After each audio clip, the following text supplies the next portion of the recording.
Hey everyone, welcome back to RJK English. I apologize, I think I went a day without having a video. I'm really busy with teaching. I teach people from Japan, all throughout East Asia. I'm also learning a bit of Mandarin.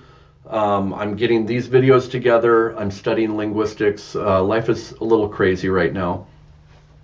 But today, I want to focus on the word hit in conversational English. And this is somewhat slang English. Slang means things you say that you wouldn't say in a classroom, right? It's things you say on the street or to your friends.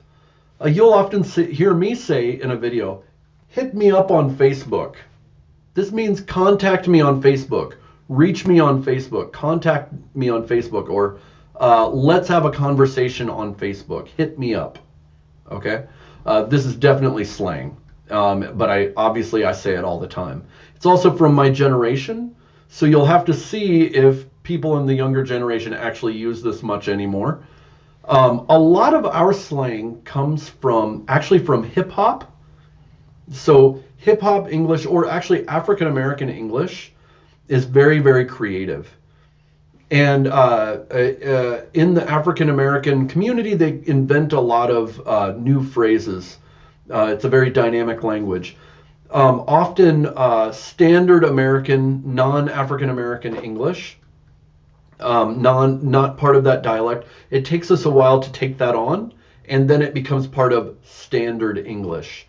So hit me up. Oh, that's cool. Oh, chill out. I'm up, meaning I'm going to leave. These were all part of African American speech in certain areas. There's not a totally general African American culture. It's in different areas, but these have become part of regular speech. But sometimes it takes a little bit of time in the U.S. But hit me up on Facebook is something we say regularly. Hit me up on email. We could say that. If you're working at a job and you use a messaging program like Teams, which is the Microsoft form of Skype or Zoom, things like this, you'd say, hit me up on Teams later. Okay, meaning contact me on Teams later. You hit it on the head. This really means like picture a nail, and the nail head is that flat part of the nail at the top. Here's the nail, like that, right?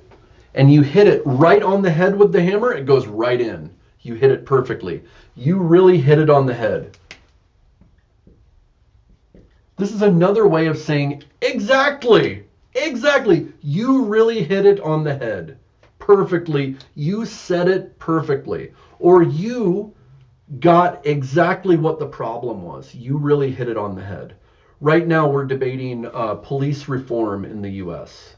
If you say something about the police that it's like, well, the problem with the police is not the individual police, but how we train them. And someone really agrees with you, they'll go, you really hit it on the head.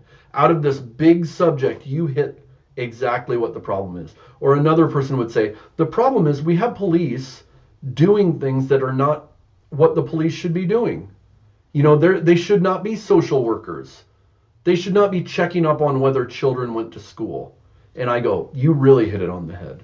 Or maybe someone else would say, it's because policing is this comes from when police used to be slave catchers. And someone goes, you really hit it on the head. You got past all of the other things and you got right down to what the central problem is.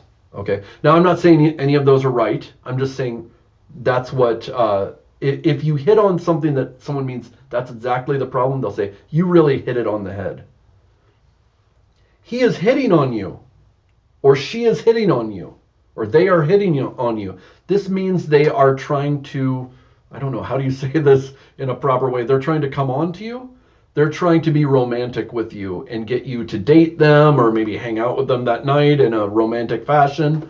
So if you're at the bar, and let's say you're a guy and you're at the bar, and this woman comes up and starts talking to you, your other female friend will go, dude, do you even realize she's hitting on you? That means she is romantically interested in you and she's trying to start a conversation. And maybe you are so dense that you don't realize that. So hitting on you means coming onto that person romantically. They're hitting on you. Let's hit it. This often means let's go. And I don't know why we say this. We say, let's hit it. And that means let's go, let's get in the car and leave, let's hit it. Oh, I know what it's from. I just realized. It comes from let's hit the road. This is an old phrase. Now it has become old because I'm old. Let's hit the road. This means let's get in our car and drive. Or let's get going. Let's hit the road. You're actually hitting the road with your car or your feet or whatever. And it's shortened into, hey, let's hit it. Or sometimes at the beginning of especially an older rap song, they'll go, let's hit it. And then they start it up, or hit the bass, So we use hit a lot. Here's the last one. Hit the books or hit the bed. Hit the books means start studying. I don't know why we picture it this way, but it means going to your books, picking them up, and working on your studies. Hey, you need to hit the books. If you've been going to college for a couple years and you're not doing well because you've been partying at night, your father will look at you and go, you need to hit the books. If you don't hit the books, I'm not paying for college anymore. Hit the books. Really get into the books, study. Hit the bed means go to bed. Hey, I'm going to hit the bed. Just means you're going to go to bed. So watch for how we use hit in American English. We use it in a lot of different ways. Hit me up on Facebook or on the comments and let me know what you think. Are there other ways that you see us using hit? We use it a lot. Also, like and subscribe. Hit me up on the like button and subscribe, and let's have further conversation. Your likes and subscribes and hitting the bell icon, it really helps me to make these videos. So talk to you later.